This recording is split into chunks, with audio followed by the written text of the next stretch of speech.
We are live and ready to open the meeting.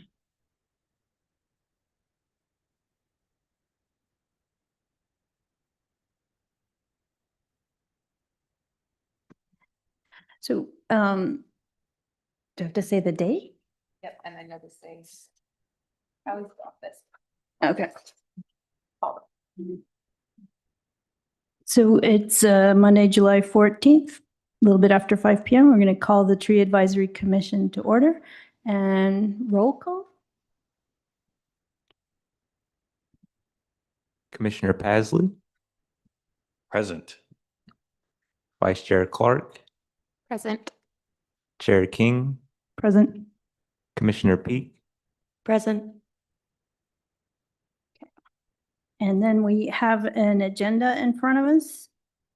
Do we have a quorum? Oh, do we have to ask that question? Do we have a quorum? Or we can just make the statement, we have a quorum, yes, we have a for the record. Okay, no. We have an agenda in front of us, which is the 2 reviews of the minutes, and then you'll see some discussion items below. Does anybody have anything they want to add, change to the agenda?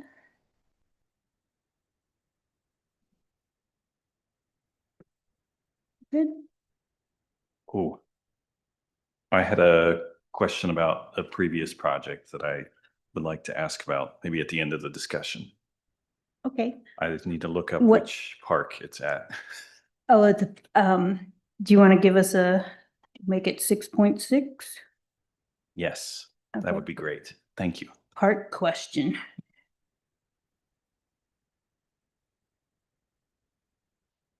Okey doke. The first item on the agenda is the approval of the minutes from May 12th. So, I just have one comment. So I was looking at the, comments on the comprehensive plan. I think on that one, we had asked to review our input. And so I haven't seen it in my email, and I don't know if you guys did it last week, was to review our input to the comprehensive plan. So it says there was no further discussion needed, but I know we had asked to review the comments and have James look at them as well. So I'm not exactly sure what you're asking for. However, I do think that we need to continue this discussion in light of some of the requirements that are coming out of ecology for our stormwater permit. Mhm. And so I think we will be revisiting the comprehensive plan policies. The natural environment element has already sort of been worked through the planning commission. So I could show you that latest version, but I don't think it's worth your time until we have this discussion on the document I handed out tonight. Okay. Yeah. All right. Anybody else have any comments on minutes? For May 12th, we're just in May 12th. No. But can move to approve them. We can, and I take it you'll be abstaining, yeah, okay. So I move that we Oh, 'cause, yeah. approve the minutes for May 12th. Question? Yes, I All those in motion to favor? approve. Aye. Aye. Aye. Abstain. Okay, we're going to move on to the minutes of June 9th, so I would have to abstain. I don't think we're going to get a quorum to approve these minutes. We just have to note that we have some. And does anybody have either of you that were here want to change anything?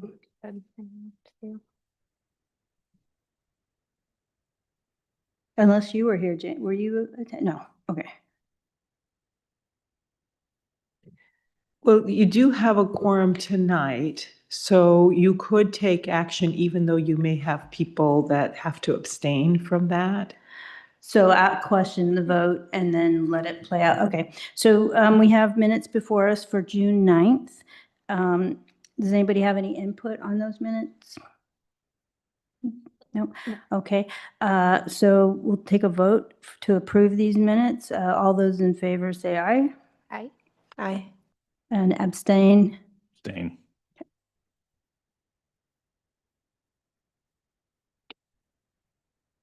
So the record shows that the minutes of May 12th and June 9th have been approved. Not a, we can't approve them because we have a null vote, right? Or does it, because there's No. not a quorum to vote or? You have a because we quorum, have you a took a quorum, we vote, and the can- majority of yays because you don't really count the abstain. Okay, got it. Mhm. So it's a 2-0. Yeah, okay. Cool. Okay. So we are on to our discussion items.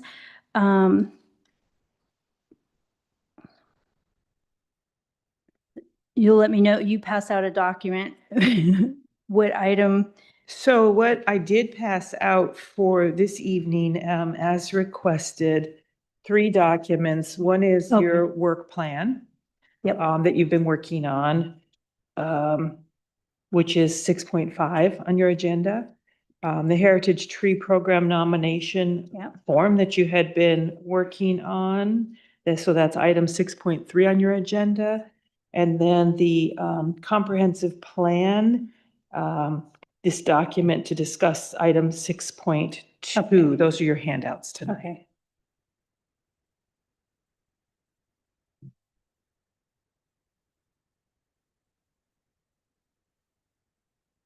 Okay, on 6.1, so I don't know, Barb, if you went to the afternoon session on the workshop for the tree canopy, the one that was in Tacoma. I did not attend. Okay, so I went to the workshop. There was a lot about getting an urban forestry management plan as an advisable thing to do. And, when questioned, they were very adamant that you needed a tree inventory. And so we remembered we had a tree inventory, and then they said, well, you need to update it. And I'm like, cool, cool, cool. We have no money. How do we do it? And then we came up with this idea of citizen involvement. And that they said, yes, it was okay to use citizens to do part of the tree inventory. So I decided to learn more about that. So we've been in touch with, since that seems to be the step one, and also, you know me, I always ask, what do we have to have in place to get grant money? To even be eligible. So that's one of the things, so Kelsey and I have been talking to Celesta Kolecki. Is that her name? Yeah. Okay. And we've talked to her twice, and SEMA is going to come out here and look at what we got, because what I understand from them is step one is prioritizing what we want to update. So, and this is just kind of learning about it, but it's also, we did put out a sheet to see if we had any interest in citizens doing a citizen inventory update. It just seems like a win-win-win. I also contacted a guy at WSU that did the Grit City one in May, and they used citizens to go out and do the inventory. That person hasn't contacted me back yet, really short notice, but if it was successful, I want to know how they did it, what they chose to focus on. And I think if we explore this topic as I open it up, definitely what we've learned is don't, if you're using citizen surveyors, don't do too much. Right. And so we have so the first thing would kind of be developing a checklist. Now, I think today would just be kind of spitballing the reality of doing this. And if we did do it, what do we think our priority would be, and what items would be on there? And she had some example. I had, it's like you're walking street trees, stop signs obscured. Okay, that would be one, dead trees. Those are pretty straightforward, and so staying on a straightforward list. And I'll let Kelsey talk about what she took away.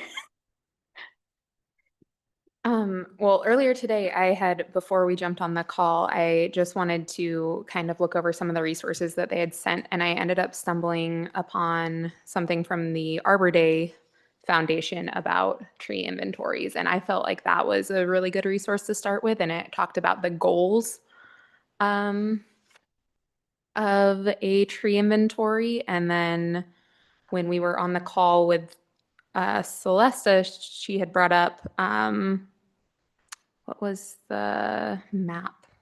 It was,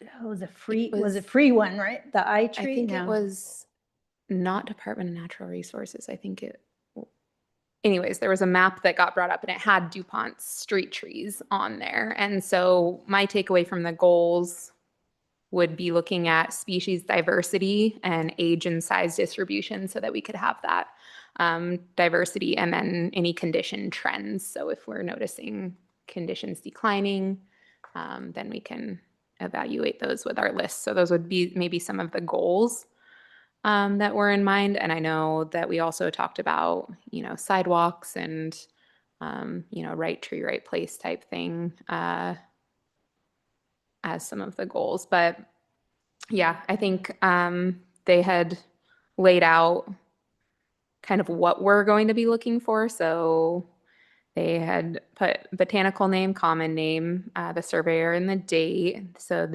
looking for the diameter. Yeah.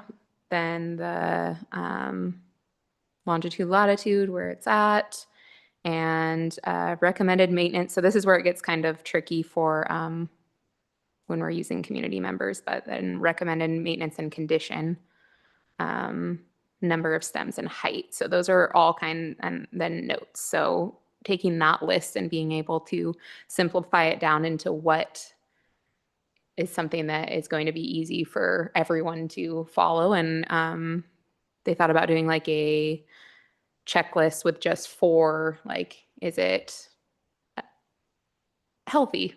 Is it dead? Is it in between? And which one do we think these are? So being able to note the conditions that way. And then I know you had recommended tree plotter when we were at the farmers market, Commissioner Pasley. So that one is an app that can be purchased and can be used to as a tool to document. And then Celesta had brought up using iTree. I don't know if you have experience with iTree at all, but that one is free. We're just trying to figure out really like what route we would use as far as getting the information once it's collected either instantly into a digital database, or having, a form that is filled out, and then having maybe either volunteers who would be more willing to do like a data entry type thing and having them put it in iTree. It's just really figuring out like those specifics, having our list, having maybe like a training session before so that everyone, knows what they're doing, and then Which they offered to provide. And then just the specific areas that we need to begin with. So prioritizing areas, and then the data entry portion. So I think, once we get a good cadence around all those things, we can easily take groups out, or people can do it individually. So do we those have are- any idea, did anybody talk about sort of an estimated cost to do an updated tree inventory, to hire a consultant to do this for us? This was trying to avoid any cost. Well- And I asked if there was credence or validity to doing it this way. And they felt like we could do an update this way, not an inventory, that we could do an update. I think the reason why I'm asking, I think it would be worth looking at a cost of hiring a consultant to do this for us before we completely decide that that's off the table. Because first of all, it's really what you're describing. While it would be great, there is a cost involved, even though it's trying to get people, to do this. And then, you've got apps and you've got training and then you've got all of that. And then I think sometimes there's the issue of maybe things not being rated all the same way when you get a number of people out doing this. And then the other really big thing I think for the city is getting this all onto our GIS. We want to be able to have one geospatial, way to identify these trees and to update any information easily year after year. So I guess I think, this idea of having volunteers, it's not like it's a bad idea, but I think we should explore what the cost would be. And did they have any consultants or any ideas for who we might tap into to ask that question? No, the whole premise with these guys, I was very clear. We have no money to give to anybody. That's my premise starting point, because I wanted to know, is it even possible to do it without a consultant or anything? And she said the one thing is you would need somebody, arborist certified / trained, just to sample check things. Yeah, And I said, oh, yeah. That's good. I don't think the premise of we have no money is completely accurate. We are very, I'm just saying, Yeah, I wanted to. yeah. Could it be done with no money expenditure? And the answer is kind of yes, depending on what you're going to use the information for.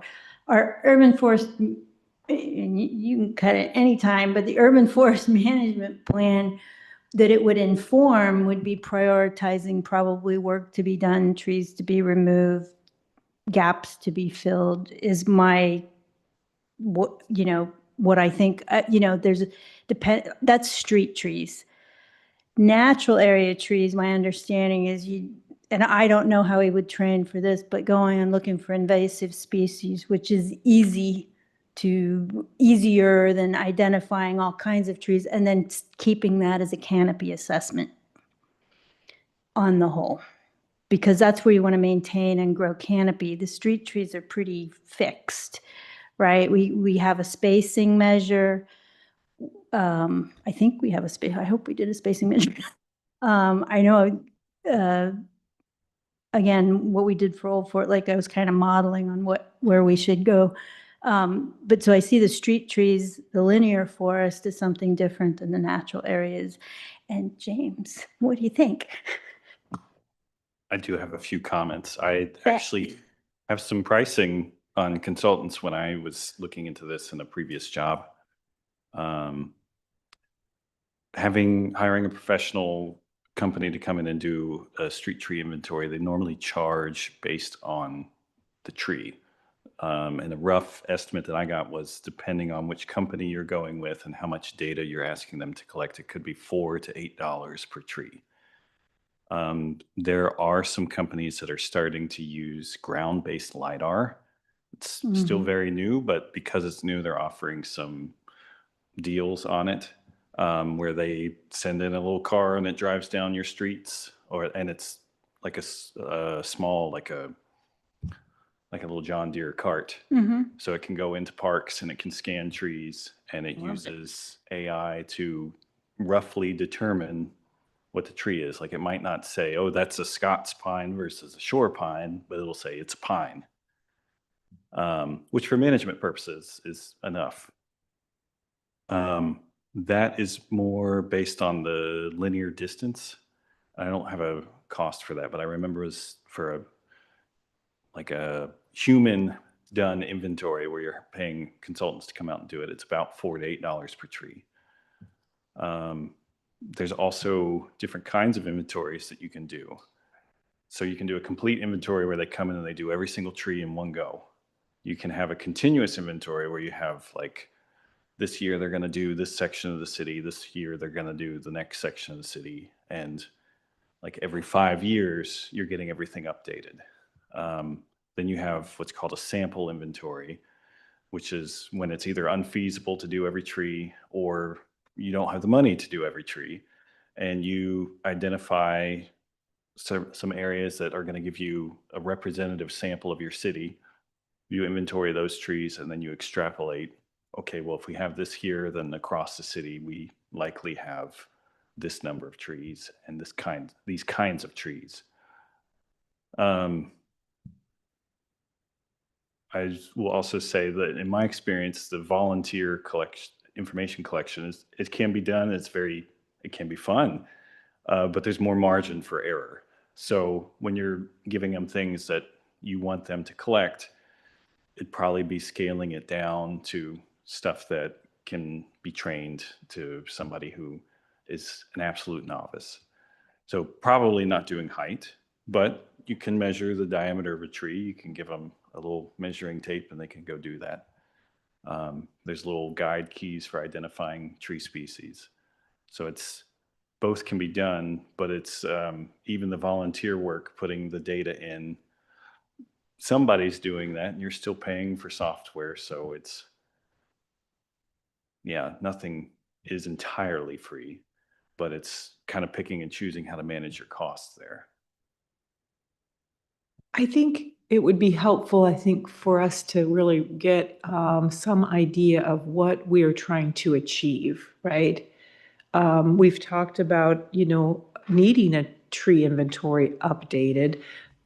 And I think we all agree and understand that's important, but I think would be helpful to sort of steer this in terms of what do we want that for? What are we going to use that for? And I think, I know you've brought up Commissioner King wanting to have a standalone urban forestry plan, but I almost feel like we need to think baby steps here because we are very small and understaffed, and what you're proposing is a big step. So maybe if we can break this in terms of, okay, we know that we don't have an updated tree inventory, and we know that that's important. And if we could talk about why it's important and what we want to do with it in the short term, midterm, and then look out at that, the big step. I think that would be helpful to sort of frame how we approach this and how we start to look for funding. How would we have that conversation? What would we do next? Well, I think my question to you all is like, what do you think is important about having an updated tree inventory for DuPont? Like, what is it that why do you think it's important? I think it's important, but I have my own planner reasons why I think it's important, right? So why do you think it's important? So I'll just start. I want money. I see it as a roadblock. I can't talk about what we have or don't have. It's mentioned as a stepping stone towards free money. A baseline measure. I don't know how accurate. Our most recent is 2012. So how recent does it have to be a valid baseline for other measures? For instance, the development we have going on, or if we're resetting trees and sidewalks and everything, what's the baseline for homeowners here? What do we know is alive or dead prior to the next drought? And we are in drought conditions now. I mean, the soil is dry and cracked. Nobody's watering their city strips. What do we do about that? And how do we track that it's actually killing trees? So baseline to me is a measure. I don't know if that's an important one or not. It seems like it, especially also for getting money.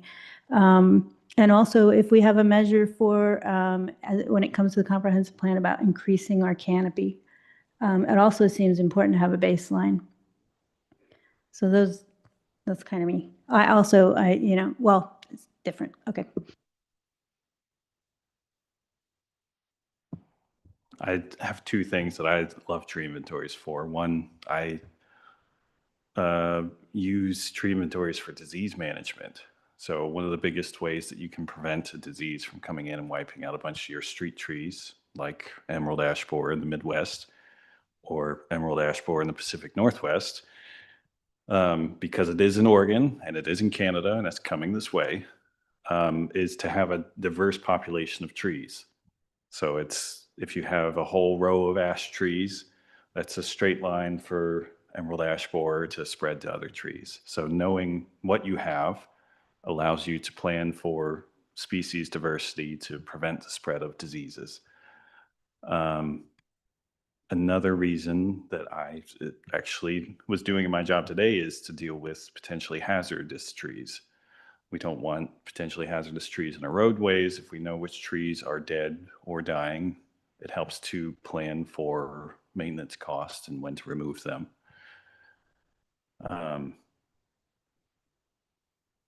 It also helps for planting plans, which is kind of tied to both of those.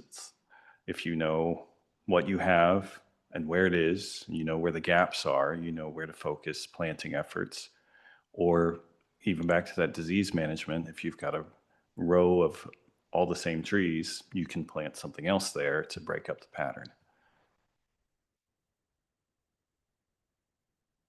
And just in general, like you were saying, if you don't know what you have, you can't manage it. You can't manage it. And to be eligible to apply for different grants, you kind of got to know what you have and what you want to do. And if you can't articulate that, then usually you don't get the grant.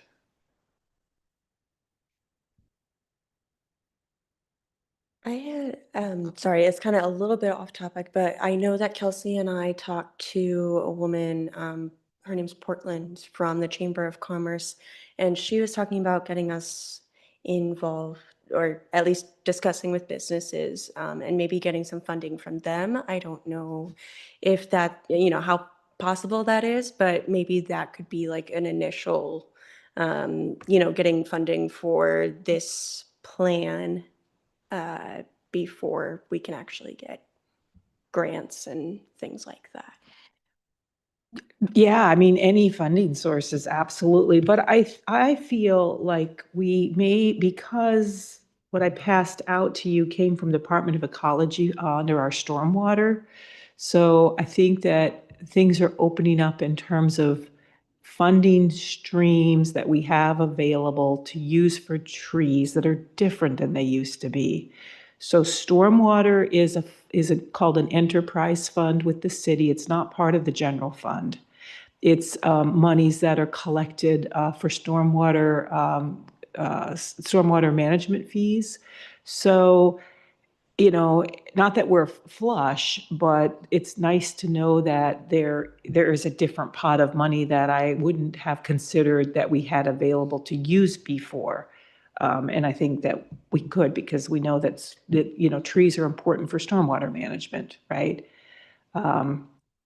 So yes, a combination, of course, of grants, but you always have to have some seed money and you have to have that baseline to get started for sure. And for me, thinking in terms, like, I agree with all of those things as being good reasons. And I also did just enjoy the process of having community members get involved in some way too. So I figured that was just a really good way. And even for us to get involved in that way so we can, identify trees and get that. But in terms of, specific trees, and we had talked about this with the ash trees as well, but maybe having like using community members for things like that is finding all of the ash trees and where are these going to be our areas that different species can be planted or whatnot, or are there, ash trees in areas that, we know there may be development, or that we can make sure that it's a different species being planted. So finding specific trees, I think, might be a better one for volunteers. And maybe even just if the street trees and the communal, street trees are the bigger focus, then maybe still being able to kind of do a modified environmental one or a natural one with community members. So maybe we can still, leverage our volunteers there, but maybe we have specific goals for each one. Yeah, that's a really good point. So I'm hearing you say that maybe we treat this, the street trees are a little easier, right, to collect and document. And so maybe that's one phase of this scope of work that would be separate from the natural areas. Yeah. Although, well, I guess I'm really intrigued by the LiDAR. It seems like the street trees would lend themselves to that, maybe, but typing as well. I mean, it would type the trees using the AI as well, or just presence, like, because then I start to wonder if people would just be doing condition or something. I mean, how much can it do? It can do a lot. Essentially, what this particular company is, and I'm not sure that I should state who it is in a public event, but what it does is it generates a complete tree inventory just off of the LiDAR and the AI. So it measures height, it measures diameter, it measures tree species, condition, and it generates that into a ready-made inventory and map that you can just kind of click and see what things are there. You can use search functions for, like, show me all the trees that have a hanging limb, and it'll highlight those for you. It's almost like doing a hashtag on social media. It's like you can search for certain conditions. Yeah, I think it's worth exploring. I will share with you that we just recently participated in a free, it's for pavement condition, same thing. They give you the piece of the hardware, it's all loaded. You give them your GIS of, streets. We put it on our street sweeper. We drove around for a couple of months with it, and it collected all of that data. And it's really a pretty nice tool. And because they're starting to sort of perfect it, these different, I didn't know that they were actually doing this for street inventories, but it's sort of becoming more of a tool that I think it would be worth exploring. And you can kind of cut down costs by saying, we only want to do street trees, but not our park trees. And the reason I bring that up is because you can kind of pick areas where maybe you want to have volunteers help do a street tree inventory because you want to generate public interest. So I did want to have it be something that Give was a them- community involvement activity, a So- continuous one. And maybe that could be like park trees versus street trees, like the street yeah. trees are one, and then we could have, Mhm. we can make an event out of it too. That's engaging, and do park trees or something there. The one other thing I was going to comment on were natural area surveys. Typically, for the tree inventories, they don't inventory natural areas just because there's a ridiculous amount of trees and they're all different sizes and they're all up on each other, and some of them are 2 feet tall and some of them are 100 feet tall. So when I was in school, they talked about, kind of like I described earlier, the sample inventory for your street trees. You do a little grid for your natural areas and you measure a couple grids, and then you extrapolate that to everything. So you have a rough idea of what you have. Just because the manpower and the tediousness of doing everything is quite hard. That's what they were talking about too, and doing more of a canopy assessment for that area rather than a And full there was inventory. citizen science that could also be done with that. I think that's what the iTree was, where you can plot, people can plot on there, and the AI is going to eliminate some of the need for community involvement, I guess, but there are ways, we should look for the ways to continue it. That's two-way educational. It does something for them and for us. Big topic. So we're going to talk to some more people. I'm going to talk to the WSU person and see what they actually did in Tacoma. I don't know if you can get any ballparks on LiDAR. The LiDAR is intriguing. I don't know if you're going to tell us how much stormwater money we can have. Well, I mean, it just depends, right? I mean, we've Yeah. got a capital project list that we build with, what needs to be done and prioritizing it. But I mean, it's just something that we should look into. I guess I'm saying, let's not completely discount that as Mhm. a part of our, you know, what we're trying to do, you know, for the clean water and for, um, you know, climate variability and all that stuff. So I think looking into the ground-based LiDAR and maybe doing a little more, getting more information and trying to think through, I think it could be a combination. I don't really see one or the other, like it doesn't have to be all this, and it doesn't have to be all that, but I think that what we're talking about is developing an inventory program, which we don't have, right? Right. Yeah, And it doubles as our community engagement. You know, that's what it can do, a large part of it. Or I hope it will do. So I just want to let us go explore this some more and come back to it next month. yeah. With more findings, on how it can be done and how it can be in community engagement.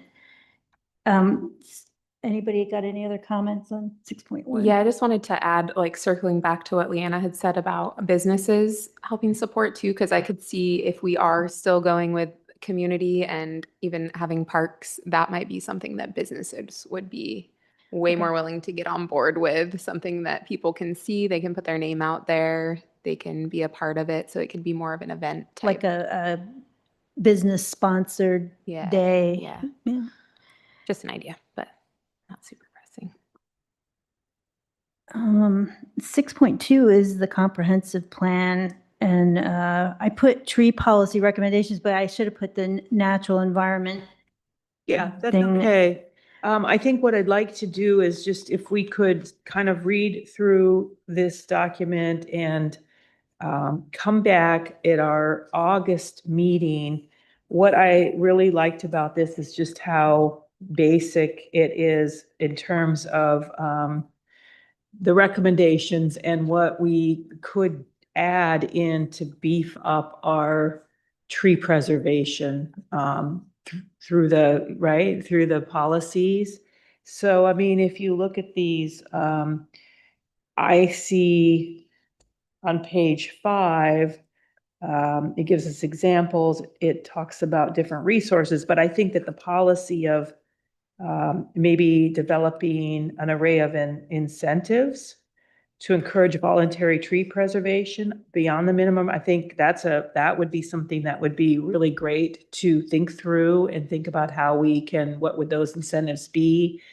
I think that the next one, the designing the parking lot landscaping rules, I think we're already pretty good with those. We'll be looking at those a little closer through the comp plan policy, but I will say that we have some of that. We don't have any of the voluntary incentives, so that would be something new that we would be looking at adding. This, financing needs for the long-term maintenance of our trees, that does not exist. So we might, want to be able to look at what funding sources and incorporate that into our comprehensive policy, or even if it's a policy or, that, even if it's a goal that says we're going to, attempt, we're going to work on achieving long-term maintenance, and the policy is to look for funding sources or create partnerships or something. We don't have anything in there, and this would be something that I would recommend that we talk about adding. I think the next page on 7 is the clear guidance. I think we're pretty good there in terms of not allowing damage to trees from the infrastructure work. We have public works standards that require, the drip line, fencing that has to be done as part of their, work before, like silt fencing and all that, before they would even be allowed to start a development project. We could always look at whether or not that's clear enough, but that one, I felt pretty comfortable there. This number 12 on page 7 was interesting to me. I had never actually thought about this is, partnerships with healthcare organizations or public health agencies that support urban I don't know anything about that. That's completely new, and I thought that was an interesting policy to think about. So that one might be something we want to look at because of its, the heat problem that we're all gonna be experiencing more and more, Mark? there's a real health benefit to this. And so that one I want to think a little more about.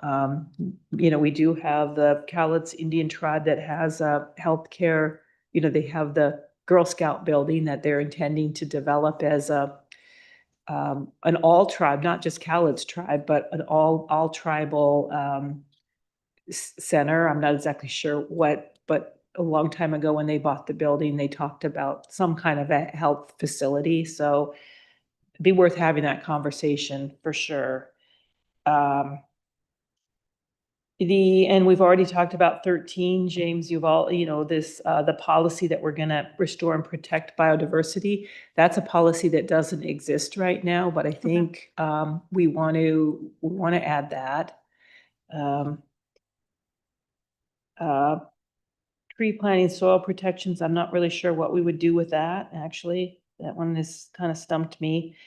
It's about providing adequate volume for trees to thrive, Oh, Yeah. which is an issue in DuPont. Yes. Our planter strips are okay. quite narrow. So when they say soil protections, it's more dimensional? It's both dimensional, but it also has to do with quality, depth. Urban soils are notoriously bad for trees. So Ours aren't most- soil, ours are containerized in hard pack. Yeah, If you go in there, they cannot, so they go up most of instead the of out. trees we Yeah. have are trees that thrive in bad conditions. That's good to know. I mean, like right now, when we're doing development review and conditioning projects, what we work with is just, a tree planting plan and report, but it never, we don't have anything that has them getting in, they talk about the tree species and how many, right now we have how many and what diameter or what age you have to replace it with. And usually it's some kind of a monitoring plan to make sure that they survive and a percent of survivability. But it makes sense that we could, help by adding that, like that would bolster the ability for them to survive. And before, when Larry was 2 or 3 years ago, but I had presented, it was a whole grid on the costs of not giving the appropriate conditions. And my concern is more Old Fort Lake. I'm not sure what we can do about ours. I noticed in the transportation plan, so I think I had put in for 6 feet width on sidewalks, and the only thing posted under the new comprehensive plan has 5-foot buffer, which is only, I think, 1 foot more than we have. But the other thing, and I don't know, about this, is I think it's sand or something, like the roots can grow out, but then they terminate. But there's a way they can be planted where we don't end up with this sidewalk lift that we currently have. We worked really hard on getting a tree list. You weren't here for that, but like 2 years, getting an accurate tree criteria lists to try and prevent some of these things from happening, which I would love for you to take a look at now. But the soil thing turned out to be it's most expensive for a developer. It's most expensive for us if they don't, have the wide planter strip and don't have the conditions underneath for the roots. So that was one of the things I tried to ask for on Old Fort Lake. So I think this is a very important bullet, but I look forward to going through this next week. Yeah, and I'm gonna send you an email because I just looked at how this printed and it printed every other page for some reason. There's supposed to be 16 pages. It didn't print page 2 of 3 and 4 of 5. So I'm going to email that to you, and this is just only half of the document. But yeah, let's do that. I envision.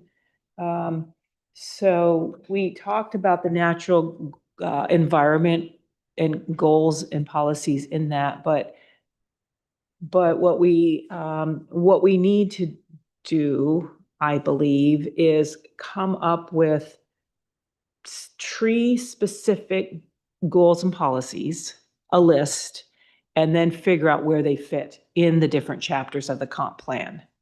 So, we have not done land use. That land use, a lot of this will go in the land use chapter.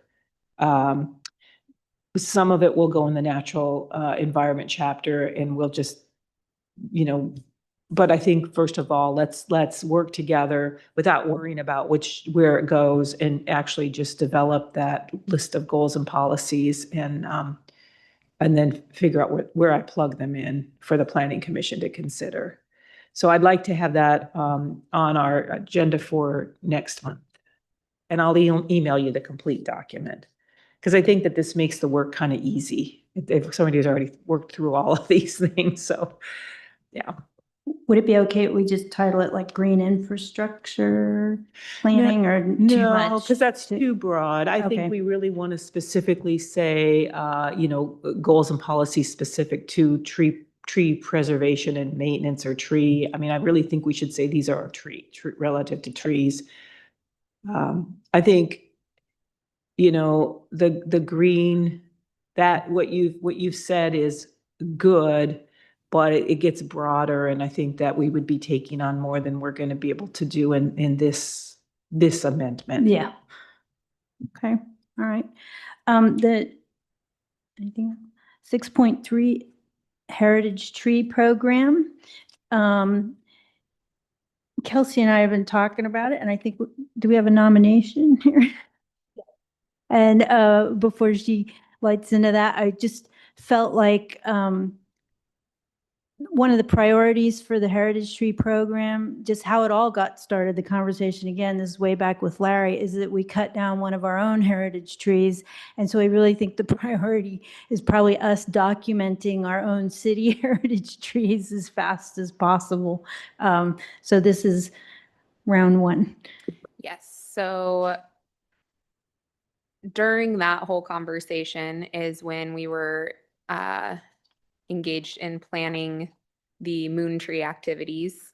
And for 2023, our Arbor Day tree planting for Korean Suardia trees were planted at Clock Tower Park. So last week, Leanna and I went over to them and just jotted down some notes, but I had gone and went to our link that we have provided on the city website, and I filled it out. So we have 4 heritage trees, and they were planted to commemorate the Apollo 14 mission, the astronauts, and then we tied that into talking about the Moon Tree event too. So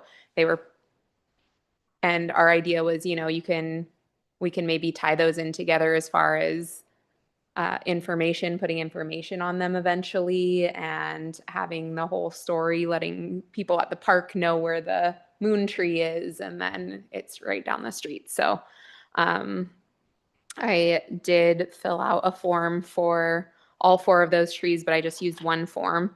And then the issue that I ran into was I noticed it didn't specify, it specified to give it to the city, but there was no email to send it to, and it wasn't just like a link that gets sent somewhere. So I didn't know if there was a way for us to did we ever figure out a way to get us an email? It can go to the tree board, or maybe we can just make this form just go somewhere specific. Yeah, I think we need to think about where it's going to go. So the way that we laid this out is that it would come into staff. It's one input, and then we would make copies and bring it to you, and it would be part of your agenda to discuss. Okay. So, so we need to create an email box for it to go to. Okay. Yeah, for tree So commission. that should probably go on all stages of, because there's the Heritage Tree Program, then there's the nomination guidelines or whatnot, and then there's the form too. So it should probably go on those two, the format of what to do, because that's not on there. It just basically says to give it to the city, but it's like, where? Mhm. And then on the form itself, an email to send it to. Mhm. Other than that, we have our 4 other heritage trees. So this would add an additional 4. I don't know if anyone has any comment on this tree or anything we could add to So if the we form, if we do them all individually as heritage trees or just a grouping of heritage trees.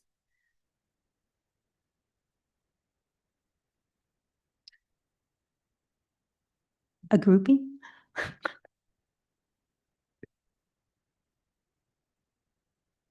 I can read it. Yeah. And then I guess my other question would be, if we're receiving these, then on our heritage tree list, it does specify, I think it has like the circumference and height and whatnot on there. So, or maybe just diameter. Either way, then we would go verify that tree somehow. Is that? Well, that's part of it. So we've just submitted our nomination to ourselves. What do Yeah. we do? Yeah, exactly. So This is let's why we just need to say, do let's say, okay, you got your first nomination on this form. So what's your next step? Anybody? So, I mean, I guess going and verifying, measuring the tree, because there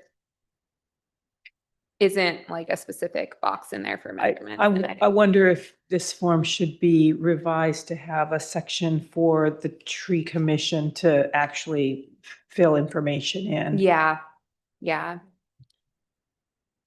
I have a procedural question, just because I'm new. Who approves these as heritage trees? Is it the tree commission, or are we recommending it to city council and they approve it? Well, you would be making a recommendation to approve the heritage tree. So this is a voluntary program. And if it were it's a great question, because we really developing these kinds of programs, there's a lot to it, right? So if we have something that comes in and it's on private property, and the private property owner is maybe nominating their own tree, or they have a friend and they agree to the nomination, that would not necessarily need to go to city council. Because then at that point, you are the agency with the expertise to be like, yeah, this is something that we would put a pin on now, if in this case where it's going to be city property, then you've noted this, and there might be other people that want to nominate something on city property, then we would need to develop this process about whether or not the city council would want to accept your recommendation and identify these as protected heritage trees. So we have to talk through how does that look? Would it be every quarter? You might have a list, Okay. and we would put Yeah. a quarterly report. I think that I could see that one of the tree commissioner chair coming in with a quarterly report to the city council. Yeah. And getting their approval. But then we also have okay, so now what? So do we have a mapping program where are we gonna map these? Are we gonna what's the database look like, and who's gonna maintain the database, right? And I don't know if we figured all that out. Where did the form come from that had the 4 on it? Where did we get that from? Form. The one I texted you that had the 4-hour, remember you said? Oh, yeah. So we approved those trees at a meeting. I don't remember when it was, but I know we approved those, but I don't know if that list is online but yeah, those are the 4 trees that we already approved when we approved the program, those were the ones that we had gone out and measured and documented, and those were the finalized for But they trees. haven't been through this. They didn't have a nomination form like that because we just went out and and then we went out and measured those, and So the only reason we know we have those 4 is because you have a copy of paper that, so we're not holding it anywhere at the city.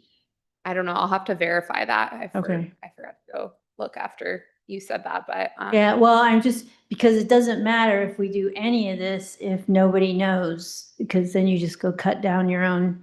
I was in Germany and they cut down a World War II friendship tree because nobody talked to it. I mean, it was like, and the new CG looked at it and said, it's in my way of seeing out my window. And they just, zzz. And the Germans were like, where is our tree, our friendship tree? But we've done that here. And so it is, where should we maintain it? Who should have the list?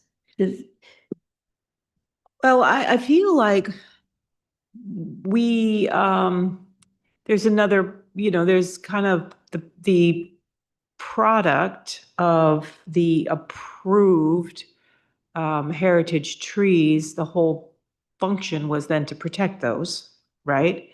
And so it would seem to me that that needs to become part of our inventory. So we're talking about these tree inventory, that we're having develop in, similar to the oak management units, which is just this really awful, like mimeograph, like literally mimeograph from the 70s or something that, when Weyerhaeuser came in and started developing, where we need to turn that, we need these inventories to be GIS based, because then we can use that as a tool when we are looking at, so let's just say,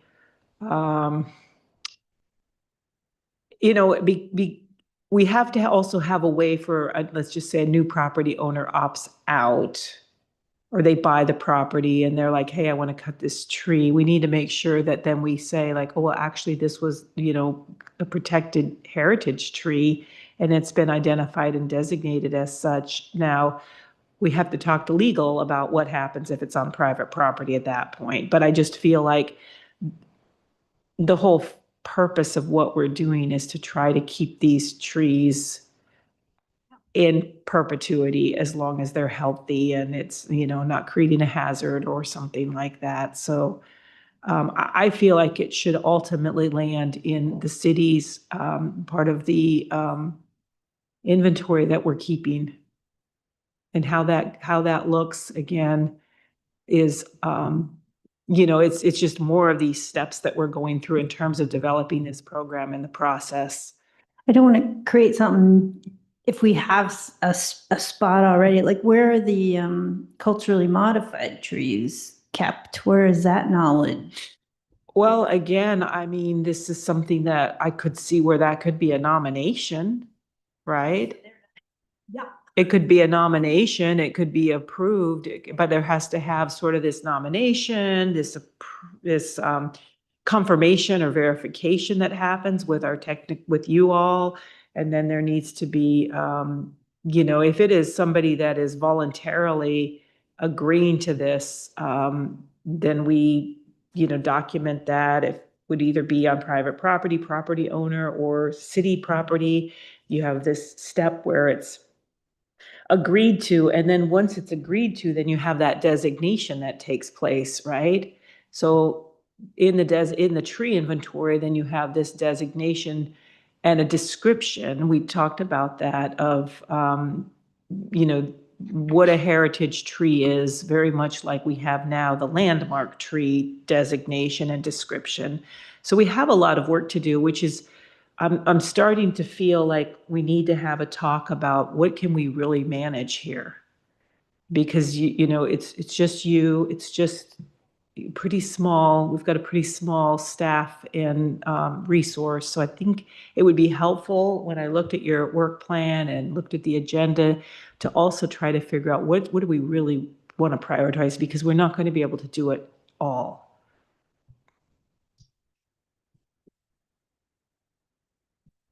Just one more.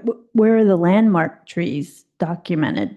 Are they in a little database? So they are, no, they're not in a database, but what we do, what we do in the development, review is we require that they submit a tree inventory.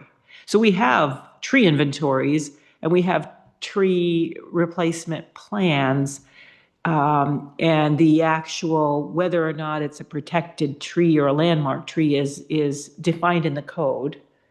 And so and whether or not they can remove it is in code. And if, they remove it, they replace it. So we have tools to work with there in terms of the protection piece.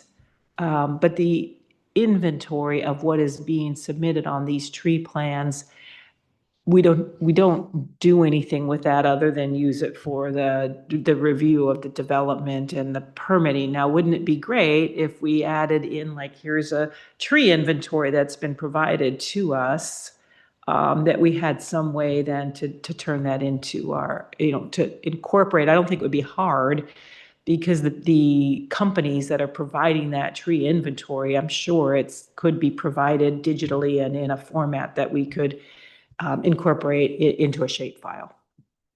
It just hasn't been done that way. Okay, well, there's just lots to think about there. It wasn't just protection too. The other thing we wanted to do with these trees was celebrate them, I recall. And so that was putting them on a trail and documenting their locations and stuff. I mean, But it could be doesn't that, work it if could be- nobody can find them anywhere. And Yeah. so I think that, this needs some work. And If you informally, like to your story earlier in Germany, like we could certainly start out with just that very basic thing, being able to have this more voluntary, informal, and it's celebrated. And even if you had something that where you were creating a map or a flyer that people could take, and that would be on your webpage, that would be fine. But we just have to understand that in itself isn't going to stop what happened in Germany. do we need to make a motion now to approve these, or are we good just that they were submitted, the ones before us right now? Well, I think what you have here is what I thought was kind of a test case to see Mhm. how it goes, right? So I feel like you've got a nomination, and do you want any, what's your proofing step look like? That's what you brought up. Yeah, so then taking what we have, the 4 that we have already, and just formatting it in the same way. So I guess we would go out and verify, measure. Mhm.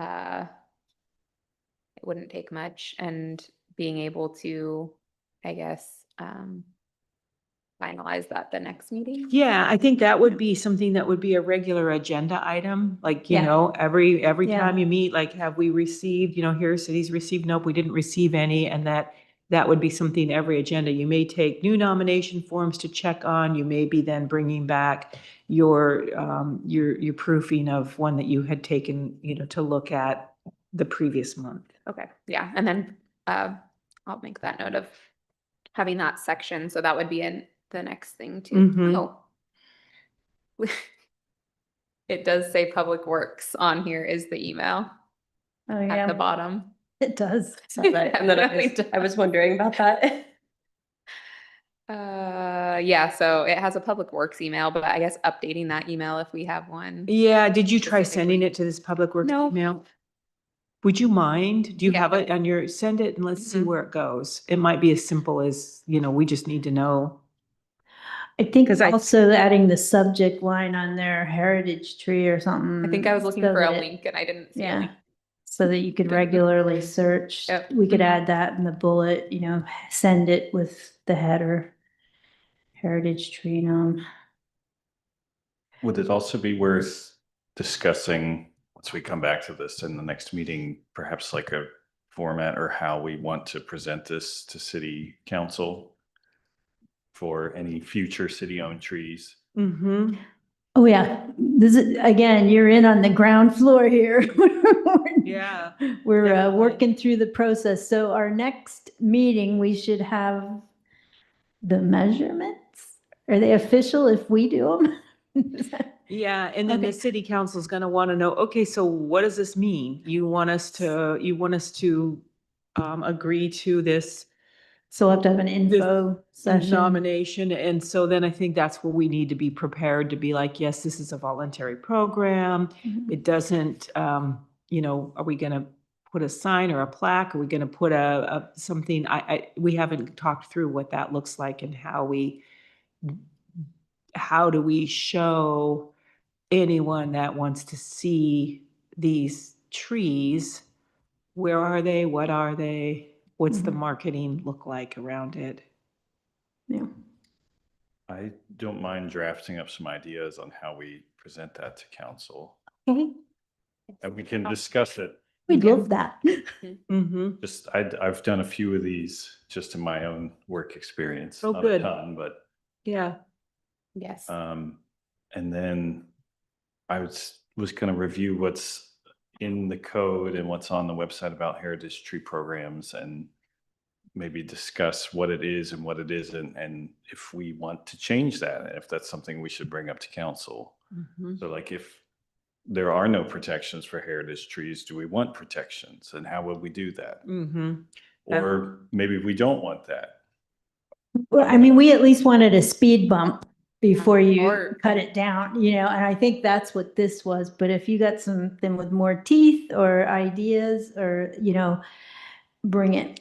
So we're gonna basically cut our teeth on these trees right now and figure out how the process works, and we want all the ideas. And so we'll come back to this, put this back on the agenda for next time as well, like step 2. How easy would it be to have a website or a link to a page on the city website that lists the heritage trees? Is that We feasible? could, I'm sure we could add that. You've got a tree commission webpage right now.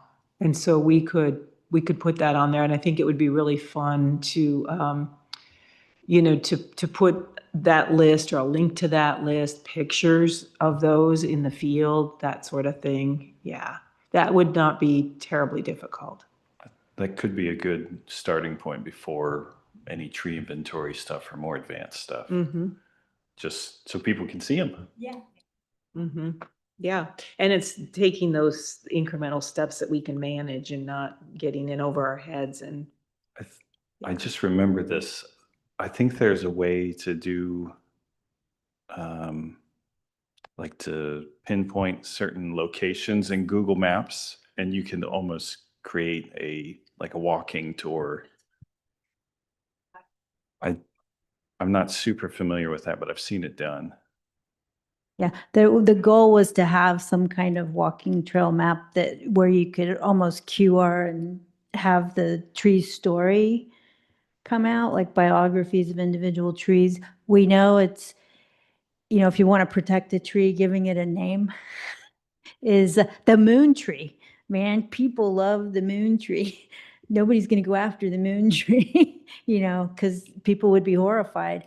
And half moon tree, I'm going to be accurate. But that's, giving them a name, giving them a personality and a biography does protect them because it creates awareness. And having that trail map was there was a separate group, Friends of DuPont Washington Trees, and that's what they wanted to do. yeah, I think that we maybe are, what I'm hearing from you all is like maybe like our first kind of work on this is going to be more on a voluntary basis, and that it's going to be more about sharing and celebrating in an informal way, before we even jump into the whole idea of how do we designate and protect them, because that means something entirely different. And it doesn't sound like we want to maybe focus on getting them more of the marketing and the publicity and sort of all of this. Am I hearing you right? That may be what our capacity is right now. I think our ultimate goal is protecting them, Yeah. but celebrating was definitely a priority. Which, Um, yeah, which means figuring out how to, this whole nomination and approval Mhm. process, and then how do you actually demarcate that this is where it is, and then how do you get that information out and have whatever events or a walking trail? Maybe that's kind of the box that we focus on right now. Yeah. And that could even be, I know we have Fall Arbor Day things on there, so maybe that could be part of. It could be celebrating a celebration walk, around some of the ones that we've nominated. Ooh, Yeah, maybe a Arbor Day fun run along I the mean, trail. yeah, and you could, yeah, I mean, it just, it snowballs in a good way. Anything else on? Again, it's a question of capacity, but we had some people sign up, give us their emails for like information updates and stuff like that. Some people at the farmers market were really excited about the tree commission. So I was wondering if maybe we could add like regular updated heritage tree information to like a monthly or so like newsletter that we could send out. But I don't know if we have the time to do that. A Yeah, we didn't newsletter talk about is the a really newsletter. great idea. You know what we could do, that's just a little more simple, is that every week we do a city bits and bytes newsletter. If Mhm. one of you wanted to volunteer to write something up, a paragraph, and send it to me, then I could pass it on, and you could actually have this occurring every week in the Yeah. little newsletter that goes out. We could even rotate responsibilities. So Yeah. just one of us is doing it once a month rather than one person doing it every week. Yeah, Yeah, okay. that's a great idea. Do we want to generate some sample paragraphs for next month and see what we want to run with? Everybody want to come back with a?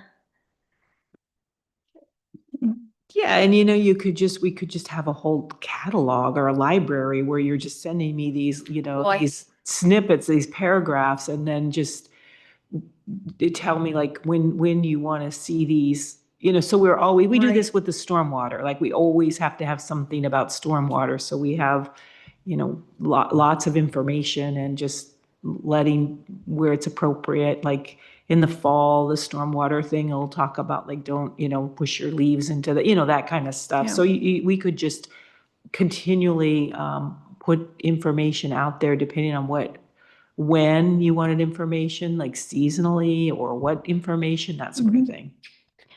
Which dovetails, I didn't put on here as a bullet, and I know we're over time, was what our agenda at the market was going to be, and if everybody was signed up for, because I know I haven't, and So, I mean, I've committed myself. I can go to the next, there's 3 more left. I can go to those 3. Okay. And there's the moon walk as well that I know I can attend. That's on the evening of the 9th. Okay. So if anyone else wants to also attend, Okay.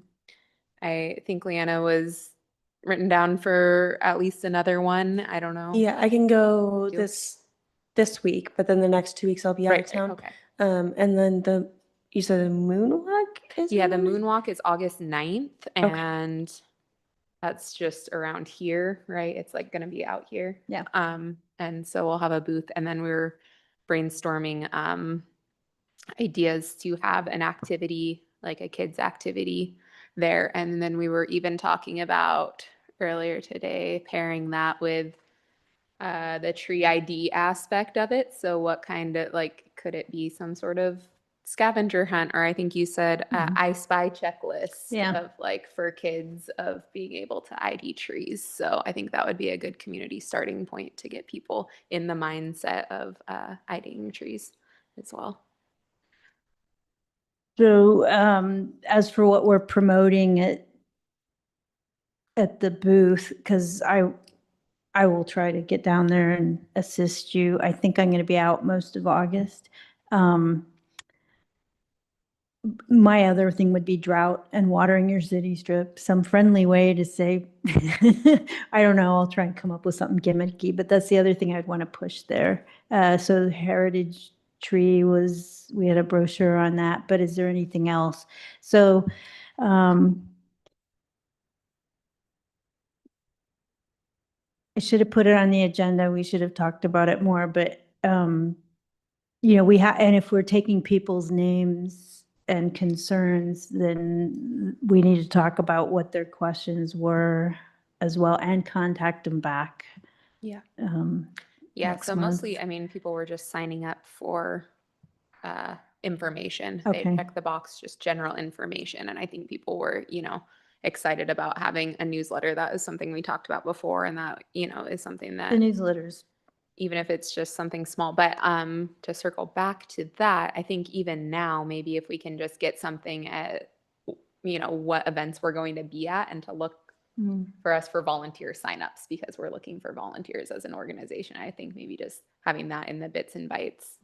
Do we still have a Bring up something. position to fill as well? We could be Yes. advertising that there. Yes. So those two things, I think. Okay. I do think that the vacant position does get regularly advertised, but yeah, it wouldn't hurt to repeat that in your little, because it might be missed where it's Yeah. at, it might be in, There's nothing like the personal invite. yeah. Okay, speeding right along. The heirloom orchard, I didn't really want to detail talk about, but what I heard was it just got kind of a nod in the master plan. So in the parks master plan, so, I don't know, again, I don't want to be involved with the orchard myself, but I know all of you have a strong interest in the orchard. See, lighting up. So I want to move that one to next month, and I want to hear, especially James, and I haven't heard from you yet, but next month I want to hear how do we see it going, and also what our capacity is to actually do anything there. But like I said, in the Parks Master Plan, I think it just got a nod as, yes, it's designated parkland, and that's it. And I don't know what that means for us. Well, I mean, I think that the bigger conversation is coming with the administration here too about like this place has been sort of like, what do we want to do with it? Who's going to make sure, like, what's the vision? What do we want to, so that hasn't really been established, and that's Okay. something that needs to happen. There's been talk about, well, should that be something that is developed by the tree commission? Is that who should develop it? So I definitely think that you guys have so much to do already that I'm like, oh, I don't know, but let's put that on next month's agenda. Okay. And we do have on the 23rd of July, we will be having that, that in-house meeting with mayor and city administrator, and just trying to really get some direction there. So I can share that with you. Okay. The work plan, I'm gonna table till next time. We have the market, we have our heritage tree run through, and we have our comprehensive plan comments right now. And then that's probably enough for right now. I don't think we have anything with a due date other than the markets instantly. So we'll table this as well till next month. And lastly, oh, nope, 6.6, James had a part question. Oh, it's more kind of a comment about the trees that were planted along the creek bed at Edmond Village Park. It doesn't seem like they're getting enough water. A lot of them are in very poor condition. Oh, no. Um, Oh, no. I wanted to kind of just bring that up because I don't know if they're They were getting- supposed to be on a system. That was why we picked that location. Say- The trees, Oh, they were supposed to be attached because it was supposed to be easy because there was already a connect to the irrigation yeah, there. they were going to have to extend temporary irrigation. What kind of shape are those trees in? very poor. Yeah, do you think if we were to start dumping water on them, that we could save them? I talked about this with Larry. He said he thought they were really looking bad. Some of them could be saved. I know some of them were already dead and some of them were nearing what Right. is called the permanent wilting point. Right. Particularly as we're getting into the hot part of summer, I wanted to make sure there was some supplemental irrigation on Yeah. those, just so that we don't lose them all. Yeah, I mean, I think because the public works staff, they just haven't had time to get this, they'd have to set up a temporary irrigation there.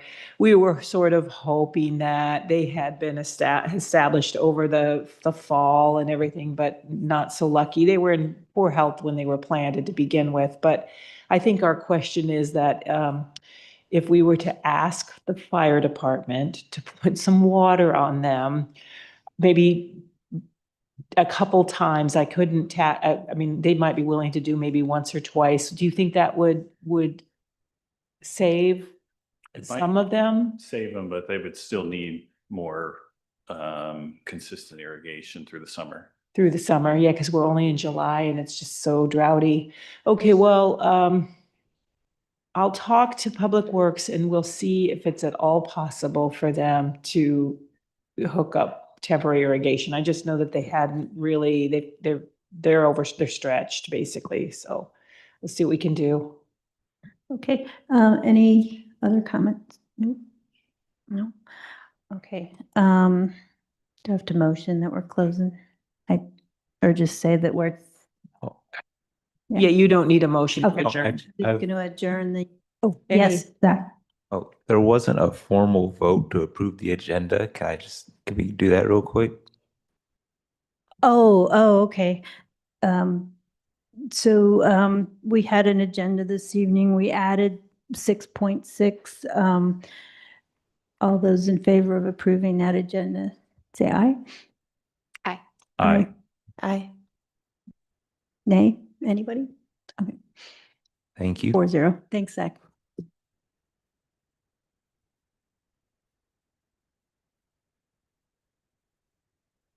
Good meeting And the tree commission is adjourned at at 6:30, 6:20, 6:26.